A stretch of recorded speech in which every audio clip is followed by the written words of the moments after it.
Oh, hello, and welcome back to episode 2 of the TapStream podcast. Guys, we did it. We put out an episode, and here we are a week later doing another one. Yeah, the barrier's a little low here for consistency, but I am astounded that I've made it this far.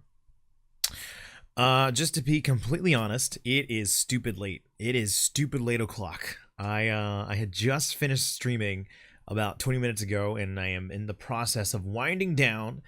And even though everything in my body was telling me to go to sleep, I have decided to get on and do this real quick recording because I do want to keep making sure that we are doing this podcast. So at 3:04 a.m., here we go. We're gonna jump right into it, and I'm gonna go with what I felt was like the most interesting part of last week's episode, and just jump into what I've been playing. So just to give a rundown, if this is your first episode of the TapStream podcast, I am a Mixer streamer. I stream at mixer.com/TheTapStream, where I play a variety of games, and those games happen to include Pokemon Let's Go Pikachu. I talked about this game last week, and I have gotten a little bit further. I had a full week ahead of me to play it, and I'm still digging it. There's not a lot that has changed opinion-wise from last week's review of it. And I don't know what else I could say. Yeah, here we go. This is going back to the whole no editing thing. I don't know. It's just a good time. I finally learned how to surf in that game, so that means I'm in Fuchsia City. I just took down Koga, and I am actually... This is one little difference that I'm upset about. They have replaced the Safari Zone with a thing called Go Park. It's essentially their way to transition your Pokemon Go Pokemon into Pokemon Let's Go. Yeah, I know. The names get really confusing. Just bear with me. But I was really disappointed to see that is gone. I know technically Pokemon Go is essentially what Safari Zone was, but I don't know. There's a part of me that misses it. But so yeah, nothing new to report there. One of the new games that I did play, and I don't think I played enough to give a review, but I can kind of give an impression. It is a game that launched on Tuesday called Monster Boy and the Cursed Kingdom. This is an indie game that features a really beautiful art style, and it kind of reminds me of Cuphead in a way, like a hand-drawn style to it. Not exactly the old-timey homage to the like 30s cartoons, but it does have like a hand-drawn style to it, and it's beautiful. Essentially what happens is you are a boy who is attacked by your uncle, who's going around turning people into monsters, of which includes you, and you get the ability to turn into a pig. So that's about as far as I got story-wise, but I'm digging it, but it's not exactly what I was thinking it was going to be. So to give it a little bit more of a description, it is a side-scroller action-adventure game. You have a sword and various abilities that you can use to travel the world and find secrets and continue onward. I have a minor complaint with it. The platforming feels off to me, mainly because when you jump really high, but you don't move forward as much as you would think you do. So the platforming is definitely taking some getting used to me. It feels off. The inventory system, I'm not a fan of either. There are sections in this game where you need to equip heavy boots, and that will allow you to explore underwater territories. The problem with that is, and it's a problem you think they would have learned from Ocarina of Time, the problem with that is they make you push start, go to an item wheel, go over to it, equip it, and then exit the menu and continue. And when you're done with the boots, it's just vice versa. So that feels really clunky to me. I'm not liking it. I didn't get far enough to see how much of a hindrance that will become moving forward, but I know as far as the first impressions go, it really didn't leave that good of a taste in my mouth. But the only other problem with that game, and it's not fair to it, is that I happened to stream that game while the Game Awards were going on, and I found myself more curious about the Game Awards than I was the game that I was playing, so it didn't seem right to continue trying to force it, and I eventually made the call to just co-host the stream instead, the Game Awards instead. So yeah, I don't know when I'll get back to putting some more time to it, but I hope I do, because it looks promising, and I really want to give it a fair shot. Finally, and this game will explain why I'm up at 3:08 in the morning, Super Smash Bros. Ultimate has finally released. This is easily one of the most anticipated games that I've had for the year.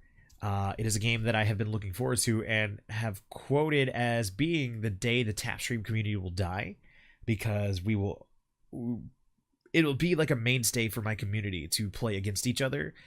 And Smash Bros is easily one of those games, kind of like Mario Kart, where it ruins friendships. Of course, all hyperbolically, but yeah, I am wholeheartedly enjoying this game.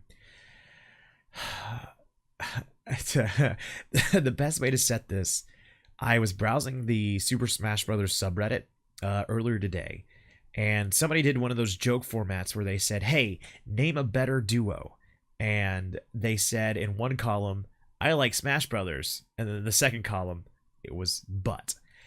And that does seem to be kind of a recurring theme for a lot of people. Everybody's like, "Oh yeah, I really love this game," but there is this one thing that it does that kind of just feels wrong. And unfortunately, Smash Brothers is one of those that is kind of riddled with a little bit of them. So I guess where can I start? I think one of the biggest problems, and probably one if you were familiar with Smash Bros have heard already, is people are kind of upset with the way that the unlocking characters mechanic works in this game. Just to set the stage, there are multiple ways that you can unlock characters. One of the quickest ways is to go do a one-stock match against the AI, and you can honestly just jump off the screen and die, and it'll spawn a challenger that if you beat, you unlock them and they stay in your roster. You start off with 8 characters, and there is like 74 total characters that you've got to unlock total. So naturally, people are going to be trying to do the quickest unlock that they can. Except Nintendo's decided to put a 10-minute timer between locks, which doesn't make sense to me. It feels weird that they're doing that. Maybe poo-poo on us for trying to find a workaround to unlock the characters the fastest, but when we know all the characters and there's no surprises, it only makes sense that we're going to want to try and rush to our favorite characters, Now, people have found there are ways to get around it. If you do the one stock, immediately die, challenge the approacher, and then lock them, if you restart your game, you could bypass the 10-minute timer. That you shouldn't have to do that. I feel like that feels cheap. It feels like I'm cheating the system. I feel like even doing the one stock fight is already cheating the system, but maybe if the game would have had a better way of handling the unlocks, we wouldn't have felt incentivized to do that. One of the community members I had suggested a really good idea where it would be nice to see a set of random unlocks, but also be specific ways to accomplish a goal and unlock characters that way. That way, if a person has a favorite, they can do that specific set of goals, and there you go. You have a character unlock while unlocking other characters in the meantime. Putting it behind a 10-minute window just doesn't really feel like the best decision in the world, and I honestly kind of question it. I get there's probably some science between trying to artificially lengthen the time that people are getting out of the game, but I think it's leaving a sour taste more than anything. Now, another one of the things that I don't like is online. The way that this game is handled online is really cumbersome. So if I want to host a room and have people join in for the community, I have got to set a room, set the rules, and get the room open. That's pretty standard. That's not bad. However, once that room is started, you have people starting to join in. You have what looks to be a main boxing ring where people can place their tokens, and that shows who is going to be in for that particular fight. Now, on the right of that boxing ring, there is what is called the waiting area. You put your token there if you want to get in next to have a chance at the fighting. So almost kind of like a line system, like everybody's lining up to play. But on the left side of the ring, there is a thing called spectator mode. So you got to move and place your token on the spectator side so that you can even watch the match that's taking place for the people who have put their tokens in the ring. I'm pausing so that you can kind of picture that. It's cumbersome, right? It gets worse. So if you join in, you're immediately granted your token. It's not really clear where you're supposed to put your I'm sorry, it's not really clear where you're supposed to go to select your character. So more often than not, a lot of people are selecting Mario as the default, not knowing how to change. And they've already in the ring.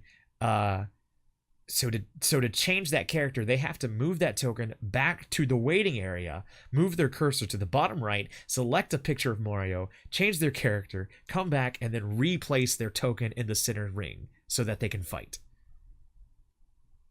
Again, I'm pausing so that you can kind of get a mental image of what that is, because this is an audio format. But the bottom line is, it is so cumbersome.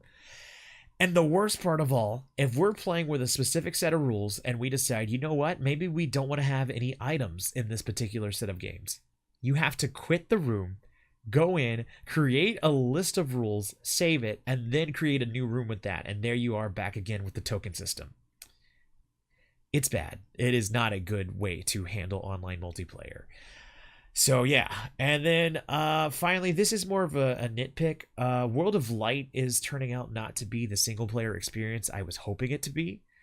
The way that it was billed, it really felt like it was going to be similar to the Subspace Emissary from Super Smash Bros. Brawl, where we would have these awesome cinematic cutscenes that are telling a story along the way. I felt like this because when they announced World of Light, they had this epic cinematic where it was showing all the various characters of Super Smash Bros. Getting dusted by this mysterious light in the sky. So I was really excited about that. I'm about 5 hours into World of Light, and I have yet to see a cutscene, and I'm really starting to suspect that there is no accompanying cutscenes. Now, that's on me for getting my hopes up, but even during their Nintendo Directs where they were announcing new characters, they had like rendered cutscenes. There was the one that announced Ridley where Mario and Samus and I forgot who else were like going down a dark alleyway, and you see them all being picked off one by one.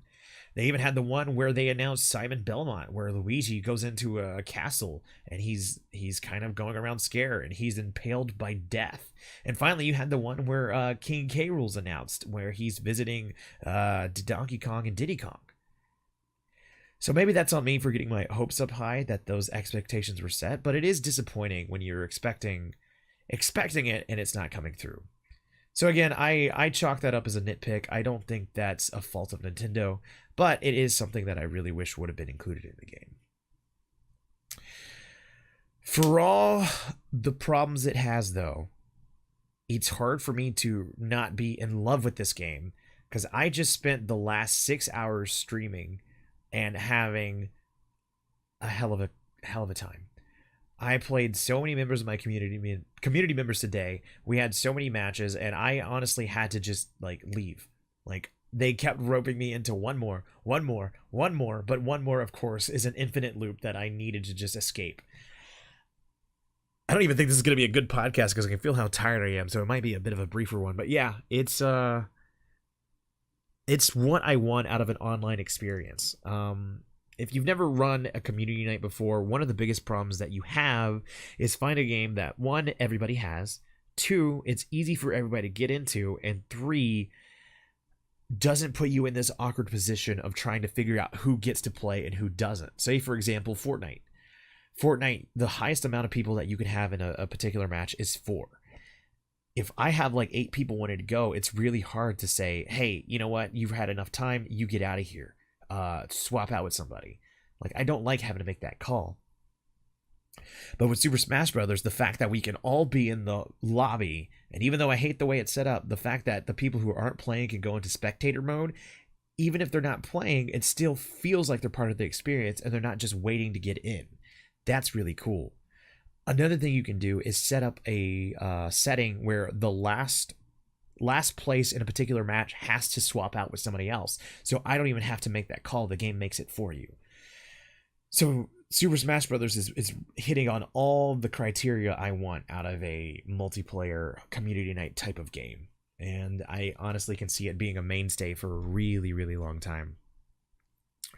It's going to be really hard trying to find how I want to do community nights now, because prior to this we had been rocking Mario Kart, which is the perfect community night game, and another game called Light Bearers, which is also perfect in that it allows a lot of people in at once.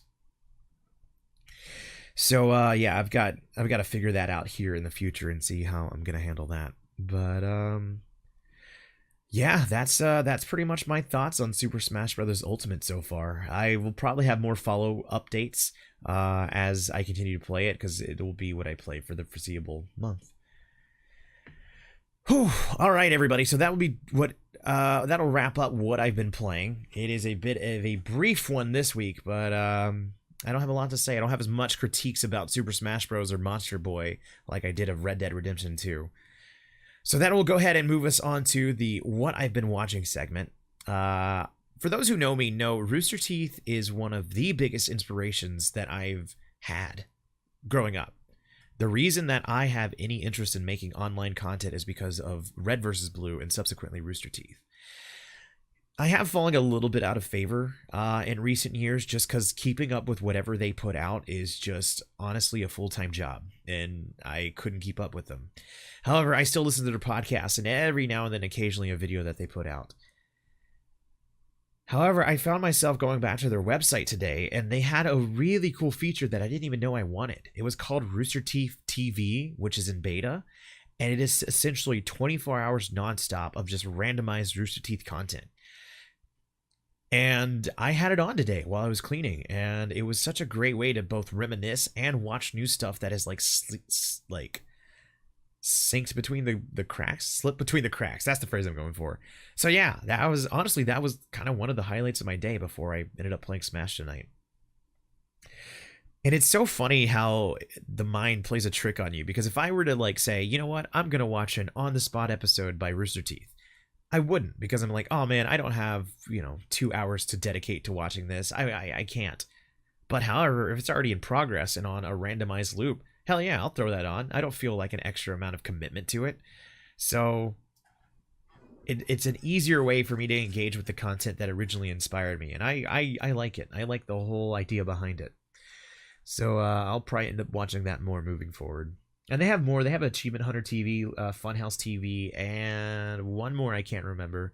But it's a really good idea by Rooster Teeth's part. Okay, everybody.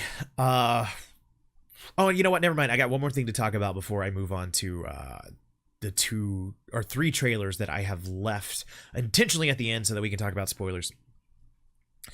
The other thing that I watched this week was the Game Awards. Award shows in general are really kind of silly. If you think about it, award shows are really silly. Even with the Oscars, I have fallen out of favor with them because it really seems like a popularity contest.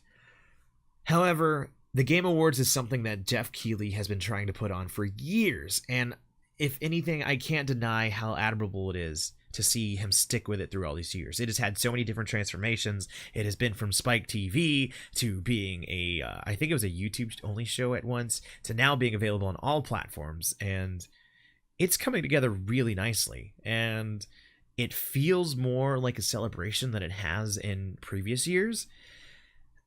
And I don't know, I think it made me a fan. I didn't start it off because, as I alluded to during Monster Boy and the Cursed Kingdom, the Game Awards was going on simultaneously with my stream. There's a process that a lot of people do called co-streaming, where they'll take a big event, say like the Game Awards or E3 or Nintendo Direct, and they will capture it and stream their reactions to it. This is allowed by a lot of big event planners because obviously it's free press and it's easy to get that information across. So, yeah, it's totally normal thing that people do, but I have never felt confident in doing it. I'm coming up on 3 years of streaming, and I still very much use the video game as a crutch. And it would feel weird not having a game, and almost like I'm stepping over the toes of the Game Awards show. However, against my better judgment, I actually threw it up on stream, and I gotta say, it was a really, really fun experience. Being able to share my excitement with the community and also see their excitement through some of the big announcements during the Game Awards was something I haven't felt in 3 years of streaming. It has definitely opened my eyes, and I think I'm more than open to doing that again in the future. It'll probably be a Nintendo Direct because it feels like we're a really long ways away from any kind of E3 caliber event. But yeah. Oh, and another thing at the Game Awards, one of the things I think that won me over, and it's something I even think the Oscars could probably take a page out of, was when they finally got to Game of the Year. What they did is they had a live band play the themes from every candidate of for Game of the Year. And the way that they transitioned smoothly from game to game was honestly beautiful. And it that alone is what helped kind of seal the deal as like a celebration of video games. And it was really classy. And I wouldn't mind seeing like something like that happen for movies. Hold on, I gotta get a drink of water.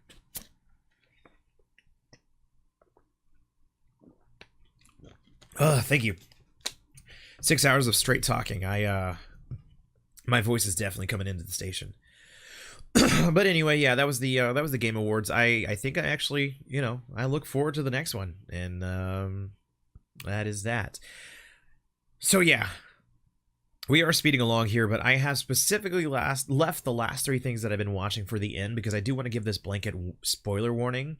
If you are trying to avoid all things Marvel, you might want to go ahead and cut the podcast here. And if you are cutting it, make sure that you follow me at TheTapStream on every social media platform that you like, because I am there. With that being said, here we go. All right, everybody. 3, 2, 1, spoilers. So the first big Marvel trailer to launch this week is a little trailer called Captain Marvel, starring Brie Larson as the titular character. And I was actually streaming while the trailer went live. And it's really cool to me. I've yet to go back and watch it because I feel like I would look like a doofus, but you can actually see my reactions in real time as I watch the trailer, and I'm really happy that I have that preserved. I'm a Marvel fanboy. I have no platform to stand on, but I was a little disappointed to hear how little the first Captain Marvel trailer was resonating with people. The second one is, I think, leaps and bounds better than the first one, and it has got me so excited to see what Captain Marvel is going to bring to the cinematic universe. That final shot of her like flying through space, basically in Super Saiyan mode, has me all kinds of hype. And I keep alluding to it on stream. I can finally say it now. We have no excuse anymore for not having a live-action Dragon Ball Z movie. Captain Marvel proves that you can totally pull off the Super Saiyan effect. She looked incredibly badass. And also, I don't know a lot about Captain Marvel, but it seems like there's some significance to her and her pet cat. Maybe the cat not being exactly what it's billed to be. And I really love the tension they're ratcheting up between Nick Fury and the cat, and the possibility of Nick Fury losing his eye. So yeah, that's just a little that's me going a little too far into the Reddit theorizing territory. Then finally, the biggest one that I have been waiting for the last couple of weeks. I've been tweeting about it. I've been hyping it up. I've been falling for all sorts of rumors that said it was coming. And it is finally here. The Avengers 4 trailer dropped on Friday morning. And I immediately stopped what I was doing at work to run to my dad to show him. My dad's my boss. I was like, look, it's here. And we watched it. It is different in what I was expecting. So much more somber than I thought it was going to be, but rightfully so, given the way that Infinity War ended. And I still have no idea where they're going to go with Avengers 4, which I can refer to now. They finally revealed the name. Avengers Endgame. My money was on the movie being called Avengers Eternal, but I think I like the Endgame title a lot. The only reason why I wasn't calling my shot for it being Endgame was because the Russo brothers specifically said that the title had not been spoken in the movie. Clearly that is not true, because Doctor Strange does say we're in the Endgame now during Infinity War.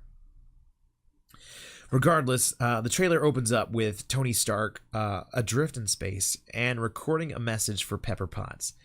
He's listing out how things are pretty much dire straight, and he doesn't think he's going to make it back. And he just wanted to send Pepper Potts one final message that he cares about her. That was such a gut-wrenching way to open the trailer, and the way that it is just showing how defeated the Avengers are after going toe-to-toe with Thanos.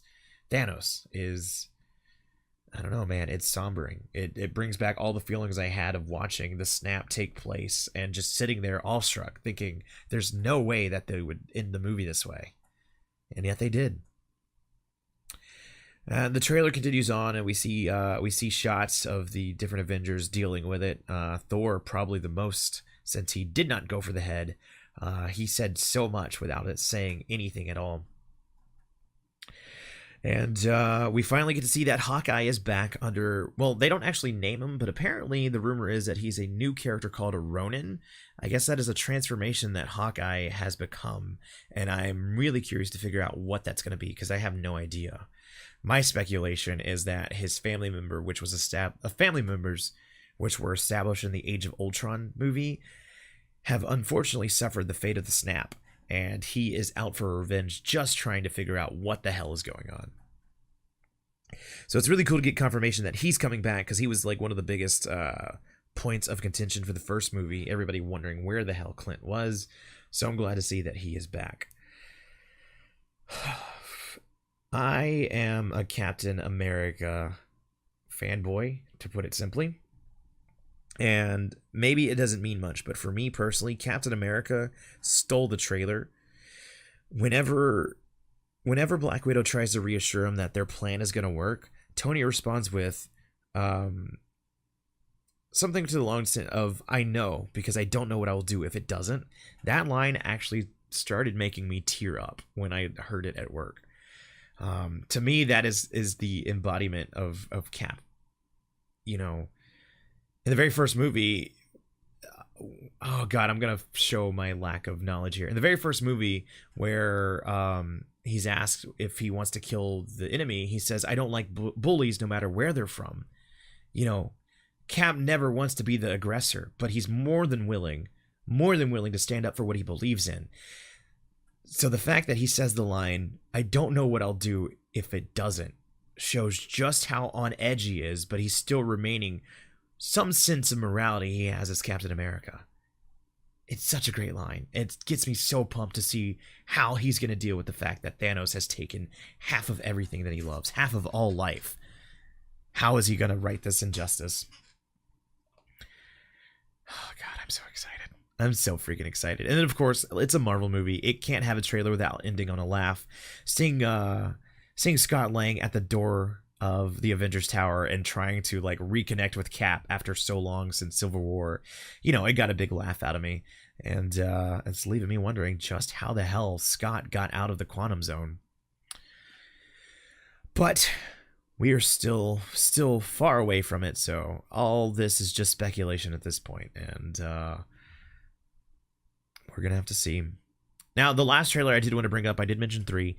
We were allegedly supposed to get a trailer for Spider-Man Far From Home Saturday, but it seems like that trailer has been delayed.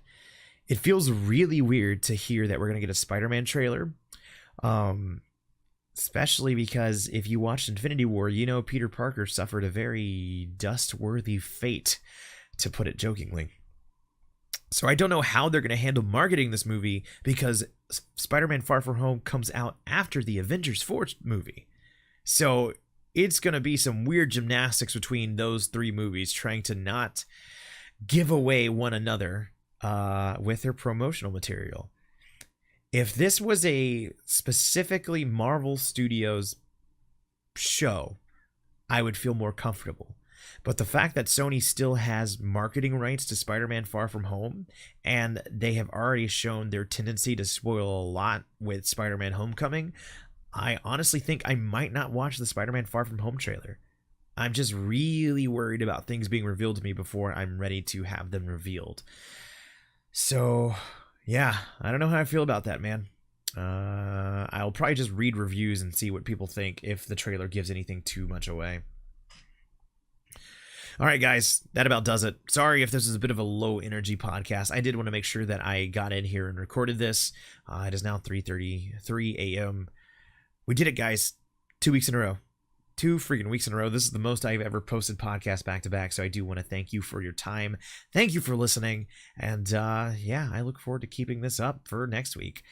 So, guys, if you did enjoy this podcast, don't forget to subscribe to it and give stars and ratings for wherever it is appropriate for your platform of choice. If you enjoy me personally and want to hear more of my thoughts, at TheTapStream on Twitter, Instagram, Facebook, and YouTube are the main places that you can find me for bite-sized content. But if you're in the mood to see the stream and longer form, mixer.com/TheTapStream, where you can find me streaming Monday through Saturday at 7:30 p.m. Central Standard Time. So, with that being said, I look forward to seeing you in the future. Oh, and actually, we have a Discord. If you'd like to be a part of this community, we have a Discord. If you go to thetapstream.com, go to either the menu bar if you're on mobile or on the left if you're on desktop, and look for a link that says Discord. Click that and you'll get a link and will be automatically joined into the community. It's open to everybody. We'd love to have you. We'd love to hear from you. But that'll do it for me, everybody. See you later. Love you. Have a good week. Oh, you know what? What was I going to say? How about this? Because I'm always curious. To try and get some engagement for the people that are listening. Tweet at TheTapStream. My highlight of the week was, and let me know what it is. You can use the TapStream highlight as a hashtag too if you want to be able to be a little bit more organized for me to read them all. All right, everybody. I love your faces, and I will see you next week. Bye-bye.